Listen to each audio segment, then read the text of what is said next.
please. Under County Executive Office, approve grant applications and awards submitted by OC Community Resources, Healthcare Agency, Sheriff Coroner, and Social Services Agency, and ratify retroactive grant applications and awards submitted by Sheriff Coroner and District Attorney in February 6, 2018 grant report, and other actions as recommended. All districts item? Move the item. Second. Any opposition? Item passes. Number 29. Under Register of Voters, approve contract with Pitney Bowes, Inc. for lease-to-own purchase of digital production color printing equipment for a 5-year term. Adopt resolution authorizing contract with PNC Equipment Finance, LLC for purchase of digital production color printing equipment for a 5-year lease-to-own term. Approve contract with Pitney Bowes, Inc. for maintenance of a digital production color printing equipment for a 5-year term, and authorize county procurement officer or authorized deputy to execute contracts. This is an all districts item. Move the item. Okay. Any opposition? Okay. The item passes. 29A, please. Under Chairman Doe, direct County Council to develop model bylaws for all county commissions, committees, and advisory boards, and to establish bylaws for the Stepping Up Initiative and Orange County Criminal Justice Coordinating Council. Okay. Colleagues, the reason I bring this item forth is recently I worked with Mike Ryan, Director of Social Services Agency, to develop bylaws for the Orange County Children's Partnership. As you know, this is one of the board, committee, and commissions that we sit on and we're appointed to. And it's been in existence since 1982, but unbeknownst to everyone, they have not had bylaws to control that partnership. And so going through that process and having worked on ordinances in the past on this board, it seems like every time we go through that process, we have to reinvent the wheel all over. And so when those proposed bylaws and ordinances come to this board, we would all have comments, right, on issues like whether the candidate is registered to vote, they live in the district, what kind of terms, are they staggered, absences. So these are all issues that I think rightfully should be of concern to us. So instead of having the process be done from start every time, what I propose is for us to work with County Council to put together a template. Basically, these are the provisions that we would all expect and demand of all bylaws for the boards and commissions and committees assigned by us. And then come back to us, and of course, there will be provisions that will have to be tailor-made for the particular boards, commissions, and committees to suit their function. But the general provision should be the same so that in the future, when we go forward, we will just have one template that we all can refer to. So I look for your support on this. I think this is a necessary thing to standardize our practice here. Supervisor Spitzer. Yeah, I think I'm close on this. I want to bring it up because I got an email yesterday from the undersheriff, or excuse me, the assistant sheriff Key. So Stepping Up Initiative, I want to get some direction because it was brought to the board, it was kind of blessed, and we did that initial work. And then, Mr. Chairman, I've talked to you preliminarily, and I thought you had in here something about an ad hoc for Stepping Up or bylaws for Stepping Up or something like that. So Bylaws, right. Bylaws. So they're at a kind of a critical juncture. Steve Key is leaving, he's retiring, and he's now they've appointed his successor to kind of monitor this for the sheriff. I've done as much as I was supposed to do in my role with the sheriff, and so if you want to kind of meld it now, I would ask that you give some direction. If you wanted to go to, say, mental health track and go to your committee, I would ask you to take that. This is the time. So as you're looking at bylaws, I think I just need some direction from you when you figure this out. Because my sense was, and I'm completely supportive, that now it needs to be kind of put together with kind of the mental health approach, if you will. Thank you for that question. What I envision is that you will continue to help guide the initiative to draft the bylaws. You've been with it. Oh, okay, on the bylaws, yeah. Right. Oh, you mean on Stepping Up? Right. Oh, interesting. Right, because at the end of the day, the work that the ad hoc, mental health ad hoc, which consists of myself and Supervisor Bartlett,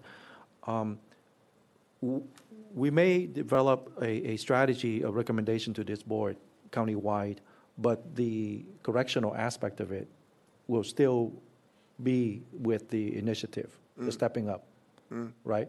Because the HCA and the mental health, Yeah, it's a specialty whole. courts, it's public defender, right, it's not go- everybody, yeah. It's not going to go into that kind of work. And so to assist us, there should be bylaws with the initiative and all the subcommittees, so that way we know, right, the structure by which they operate in coming up with our plan. So the proposal here is not for us to take on changing all the bylaws ourselves, but to still rest with the commission's committee Oh, is that right? to amend their bylaws to adhere to the template that we, in the future, hopefully adopt. Oh, I didn't understand that. Okay, perfect. I hope that's clear to everyone else. It wasn't clear to me until this moment, so that's good. Right? So I'll entertain I'll move the item since it's mine. Second. Okay, thank you. Any opposition? Item passes. Thank you. Supplemental 29B. Under OC Community Resources, ratify emergency contract with BC Rentals, Inc., doing business as Clearwater Services, Inc., for emergency erosion control services. Authorize county procurement officer or authorized deputy to execute contract and make sequent of their findings. It's up my item, Mr. Chairman. I'm sorry, is that your No, it's no problem. District 3 item? Yeah, please. Yeah, thank you, colleagues. I talked about this, I think, at our last board meeting. The staff is doing an amazing job trying to get our parks to recover. It's going to be a combination of man and a combination of nature. Nature usually wins out in that struggle, but in this case, it needs a little human nudging. So I'll move the recommended actions. Okay, any opposition? Item passes. Supplemental 29C. Under Chairman Doe, approve amendment to Board of Supervisors Rules of Procedure. Thank you. You already saw my proposed amendment. I do have one change to make. I am withdrawing the request to limit speakers to 2 minutes if it's over 5 per item. So we're going back basically to the old system, which is 3 minutes per item, maximum 3 opportunities to speak per speaker for the meeting. And I do want to add, Leon, did I add this in it? But if I didn't, I would like to propose to add it now, which is for each item that we will not take any more slips once the item is called. Was it added? Yes, because the board is moving public comments on off-agenda items to the back of the meeting, as part of that amendment, we did include the requirement that all speaker slips be submitted before either the clerk calls that item or before public comments begins. So it's already in my proposal? Yes, now? it's Perfect. for you. Okay, then that means the only change now is I'm withdrawing my request to limit to 2 minutes on any item if there are more than 5 speakers. Is that the number 2 in the recommended actions? That's what it is, right? If you know where that is, Leon, if you can help me. That's, Within the rules themselves, it was Rule 47 that read, if 5 or more members of the public have identified a desire to speak on a consent, discussion, closed session, or public hearing item, the time allotted to those persons to speak on that item, or in the case of public comments, during that portion of the agenda, shall be reduced from 3 minutes to 2 minutes. So I understand the chair's directive to just strike that sentence from the rules, from Rule 47. Right, but in Right. the recommended actions, I'm saying he's striking that now from the recommended actions, right, in the ASR. right, so for Rule 47, paragraph A, strike everything after if 5 or more members of the public to the end of that paragraph. Okay.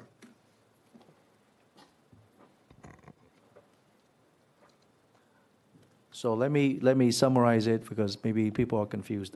We're going back to the old system where speakers will be able to speak on each item as it is called. And each speaker is entitled to 3 minutes. No longer be limited to the 2 minutes if there are more than 5 speakers. But may I add, Mr. Chair, that you would retain the Right. discretion and the authority to make adjustments if the number of persons indicating a desire to speak would interfere with the board's ability to conduct its business in a reasonably Absolutely. efficient manner. And that would be a statement of law. That's already in our rules. Exactly, right. Okay.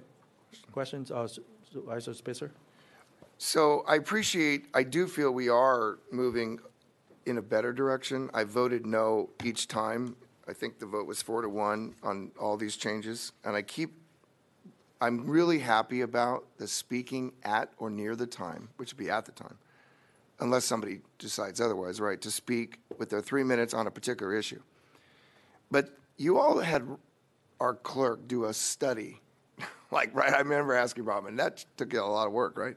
Where she and her staff evaluated how great the rules that you had passed or our rules today were doing. I remember you were all falling all over yourself, talking about how public participation had improved and it was more efficient. We have more speakers under the new system than the old system.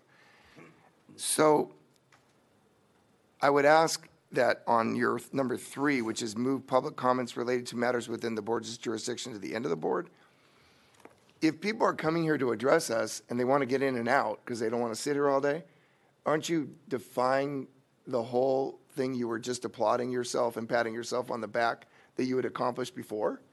So if you change that was one of the big things you all held up as so great, that people could either elect to talk on off-agenda items within our jurisdiction or an agenda item, talk to us, get in, get out. Now, under this, they have to speak at the time of the board agenda or wait till the end. Prior to the change, 13 months ago, when was public comments? It was always at the end. That's right. Right, but you moved it to the beginning. No. As part of the overall change, Supervisor Spitzer. So what I'm doing is I'm undoing the change. Why all of a sudden now the practice that has been followed for decades, including by you the entire time you've been on this board, is now unreasonable? No, my question back to you is, when did you find the Lord in this? I mean, you guys were I was not touting. chair. Wait, I was not chair. See, okay, I'm going to need to share this with the public because I shared this with my colleagues. This is part of that legislative process where you defer to people when their time is up to be chair, and there's a thing called chair prerogative, and I respect that. There is. So your sarcasm is, No, is really unfounded. I've never heard of chair prerogative. Never. We have. You mean to tell me when you assign BCCs, like, you don't exercise your prerogative there, Supervisor Spitzer? What's a BCC? Board, commission, and committees. That's not your prerogative. You don't get to choose who You don't put get on. to choose how Ad we hoc operate our committees, rules. you chair. This is not a chair prerogative. This, It's not. you see, it's impossible to discuss anything with you because this is the way we do it, is that we just confiscate everything. Obfuscate everything, because then it becomes, nothing is ever settled. So what's the point of having chair? Then we just put everything up to a vote. You see, that's what you would want, because there would be chaos up here. There would be no one to direct the meeting. That's Oh, great. this is your recommendation. We still have to vote on it, Right. right? It's to amend our rules, which require a vote. You're right. And so when it was put forth by another supervisor who was chair at the time, did I agree with it 100%? No. But I'm willing to let him try it. Okay? So did I agree with it 100%? I said no already. But I'm willing to try it because I respect that they are chair and they should be able to run the meeting the way they see fit. That's what the prerogative of a chair is. If we don't ever give people a chance to try, how do we ever know if things can be better? So now that I'm chair, I'm proposing that we go back to the way we have always done it. So now all of a sudden it's not enough. It's not sufficient to you. The system that you've been existing under for how many years you've been on this board? 12 years? 6 + 5, 11. Yeah. So now all of a sudden, I don't know what point you're trying to make. No, well, okay. If you're out, that was a question. What I'm saying is, if you learned a lesson from the way we did it before, I get it. I voted no. I liked the old system. I thought it worked. But you were all, and Ms. Styler's study showed, and everybody talked about how efficient it was that people could get here, share what they wanted with us, and get out. So you want to push that all to the end And what I'm saying is, if that's true, that we learn lessons that are positive from changes in policy. One of the positives that did come out was public comment on off-agenda items at the beginning so people could share and get out. Now, you're going to force people to sit here on the item if they want and speak, which is better for us when they speak at the item. But you're going to make them wait hours to speak on public comment. And I just don't think I don't think it's sincere to say, the chair did it one way, I'm changing it, and we should have, they can do it to try it out. We did an experiment, I was against it, but the one positive that came out was when the public could speak at the beginning. What I admire about you, Supervisor Spitzer, is when we talk, and I only took it as a throwaway comment, but now I see that you really meant what you said, which is, Andrew, I'm smart enough that I can take anything you do and I twist it and use it against you. I can make anything you say, anything you do as a negative if I want to. And you're right. I'm beginning to see the accuracy of your statement.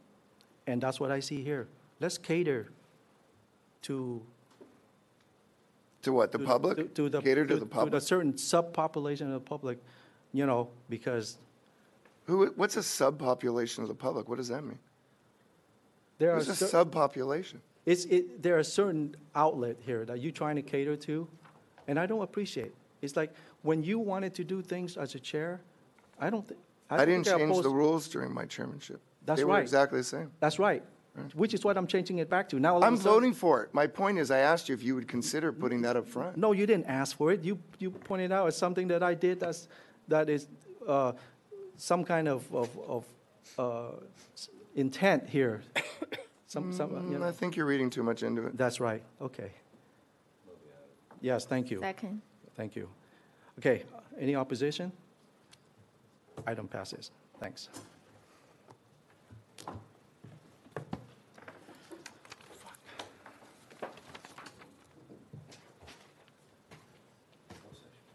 Closed session. Yes, we're going to. Please read the items. Please read the items, Madam Clerk. Under closed session, 1, Human Resource Services, Conference of Labor Negotiator, pursuant to Government Code Section 54957.6, Agency Negotiator Brenda